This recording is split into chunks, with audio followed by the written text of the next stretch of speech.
How Kobe Bryant outworked everyone. Watch this video to learn the secrets, steal the secrets of Kobe's training camp workout and Mamba Meal diet.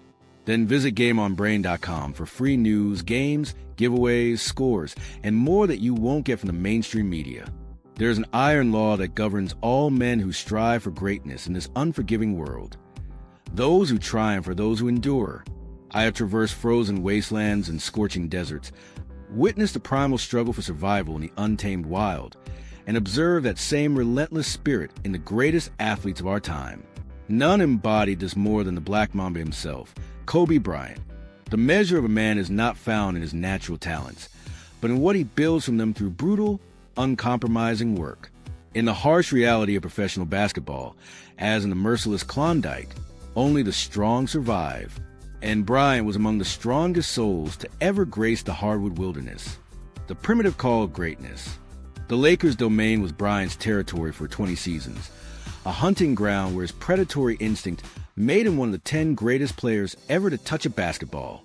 With 5 championships, 18 All-Star appearances, and 2 Olympic gold medals to his name, Bryant carved his legacy through blood, sweat, and an indomitable will that few men possess. But what separates the apex predator from the common competitor? What fuels a machine that outworks even the most determined athletes? I shall tell you, for I have studied the beast's habits. When teammates still lay sleeping in warm beds, Bryant was already prowling the court, perfecting his craft with methodical precision. Dawn would find him already drenched in sweat, like a solitary wolf that rises before the pack to claim the best hunting grounds. His teammates spoke of his work ethic with a reverence typically reserved for forces of nature, unstoppable, relentless, and without mercy, even toward himself. The Mamba practiced without the ball, rehearsing phantom dribbles and invisible shots, training his mind to see what others could not. He fine-tuned his movements until they became as instinctual as a wolf's lunge for the throat. This was not mere practice. This was preparation for survival in the gladiatorial arena of professional basketball. The fuel of champions, the Mamba Meal. As any frontiersman knows, a man's strength begins with what he puts in his body. The weak-willed city dweller may satisfy himself with processed fare and sugary indulgences, but the true survivor, the apex athlete, must fuel his body as meticulously as a trapper prepares his gear. Bryant learned this truth later in his career. In his youth, he could devour pizza and candy like a young buck gorging on summer foliage, with no thought for tomorrow. But as the seasons passed, he recognized a fundamental truth. The body must be fed with purpose, not pleasure. The Lakers hired a nutritionist who implemented a diet reminiscent of our ancestors' fare, the paleo approach. This was not the delicate cuisine of civilization, but the robust nourishment of warriors. Protein from grass-fed beasts, vegetables pulled from the soil, minimal carbohydrates, and a ruthless elimination of processed foods and sugar. Hashtag the daily hunt. Bryant's nutritional arsenal. Let me lay before you the daily sustenance that fueled the Mamba's relentless pursuit of excellence. When the morning sun broke over the Los Angeles hills, Bryant would consume a 3-egg omelet, rich in protein like the first meal of a hunter, a bowl of hearty oatmeal to sustain him through morning exertions, fresh fruit to provide the quick energy needed for explosive movement, green tea, the ancient warrior's drink, to sharpen his mind. By midday, when lesser men might succumb to convenient temptations, Bryant would feast on wild-caught salmon, the flesh of a creature that itself fights against the current, steamed vegetables, vibrant with nutrients drawn from the earth, olive oil, the liquid gold that has sustained Mediterranean warriors for millennia. As twilight descended, Bryant would complete his nutritional ritual with lean chicken or beef, the protein necessary to rebuild what the day's battles had torn down. Quinoa, the ancient grain that sustained Incan warriors through conquest and hardship. This was not merely eating. This was strategic refueling. Bryant supplemented this regimen with protein shakes for rapid recovery, bone broth to soothe inflammation in battle-worn joints, and fish oil to maintain the body's internal balance. The bone broth deserves special mention, for it represents the most primal form of nourishment. Bones simmered until they surrender their essence, just as our ancestors did when they honored the animals they hunted by using every part. Bryant found this ancient remedy particularly effective in taming the fire of inflammation in his knees, allowing him to continue his hunt long after others would have retreated to the safety of retirement. Hashtag the training grounds, forging the Mamba mentality. In the harsh wilderness, an animal must develop strength, speed, and endurance to survive. On the basketball court, these same primitive qualities determine who will triumph and who will fall. Bryant's training regimen was as methodical and unforgiving as a winter in the Yukon. During the off-season, a time when lesser players might rest on their laurels, Bryant would train 6 merciless hours daily, 6 days weekly, for 6 straight months. 666, the mark of a man possessed by the primitive drive to dominate his territory. Let me share with you the training cycle that forged the Mamba's physique. Hashtag the cycle of strength. Days 1 and 4. Abdominal crunches, forging a core as solid as ancient oak. Bench press, building the chest muscles needed to hold off defenders. Incline press, developing upper chest strength for shooting power. Military press, strengthening shoulders to withstand the battering of competition. Lateral pull-downs, crafting a back strong enough to carry a team. All exercises are performed for 8 to 12 repetitions, 3 to 4 sets each. Like a prospector methodically sifting through river silt in search of gold. The upper body arsenal. Days 2 and 5. Bicep curls, creating arms that could control the ball with precision. Bar dips, building triceps that could launch the ball with authority. Lateral dumbbell raises, sculpting shoulders that could shoot over defenders. Triceps press downs, developing the pushing power for long-range accuracy. More abdominal crunches, because the core is the furnace from which all power flows. In this creative cauldron, musicians were constantly influencing each other. Buffalo Springfield wrote, "For what it's worth," after Stephen Stills witnessed police confrontations with teenagers on Sunset Strip protesting a 10 p.m. curfew. As the Vietnam War intensified, the specter of the draft began to loom over Canyon residents, and their music reflected the changing national mood. The birth of supergroups and singer-songwriters.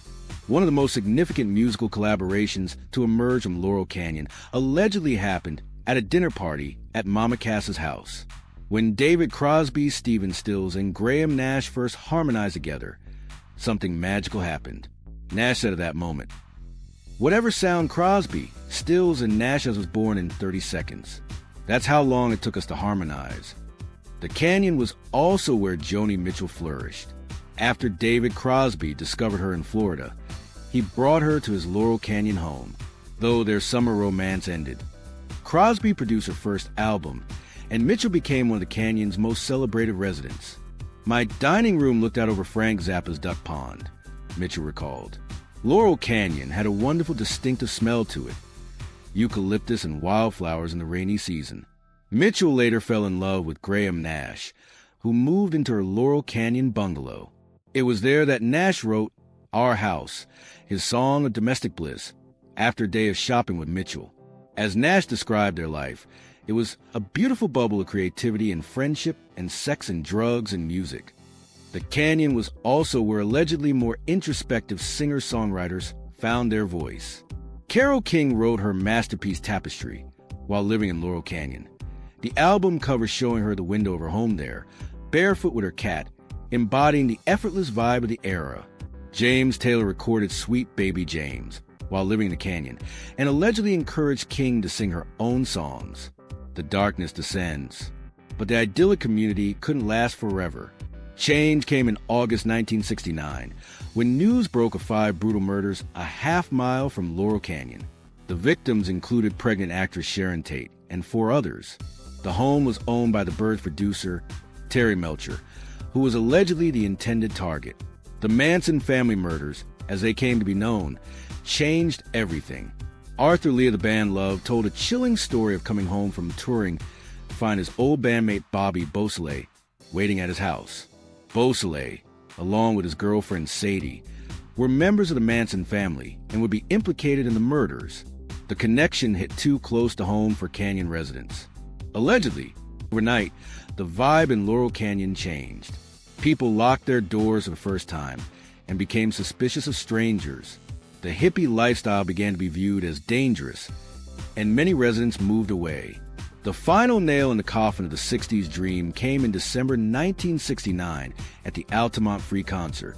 Intended as the West Coast Ants of Woodstock, the event turned violent, with 4 deaths and hundreds of injuries.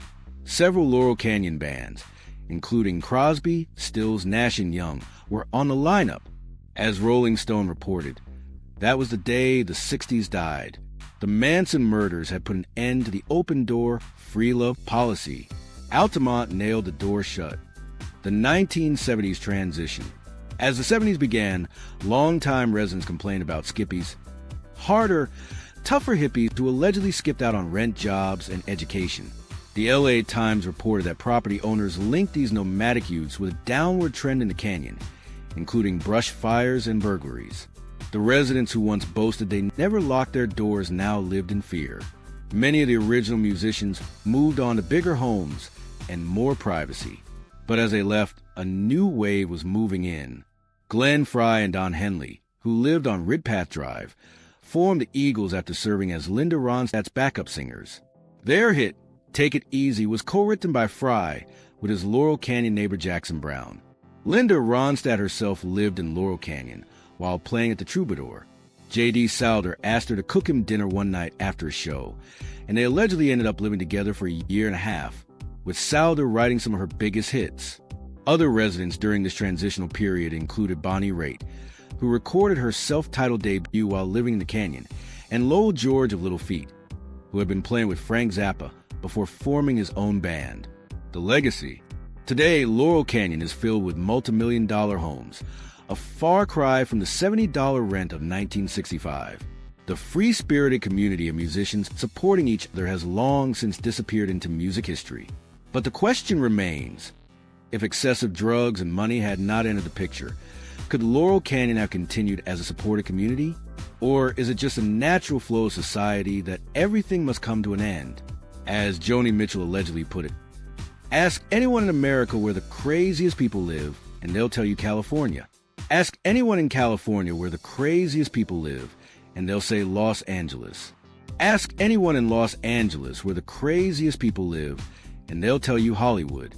Ask anyone in Hollywood where the craziest people live, and they'll say Laurel Canyon. And ask anyone in Laurel Canyon where the craziest people live, and they'll say Lookout Mountain. So I bought a house on Lookout Mountain. Before there were music industry moguls with their mansions and empires, before there was P.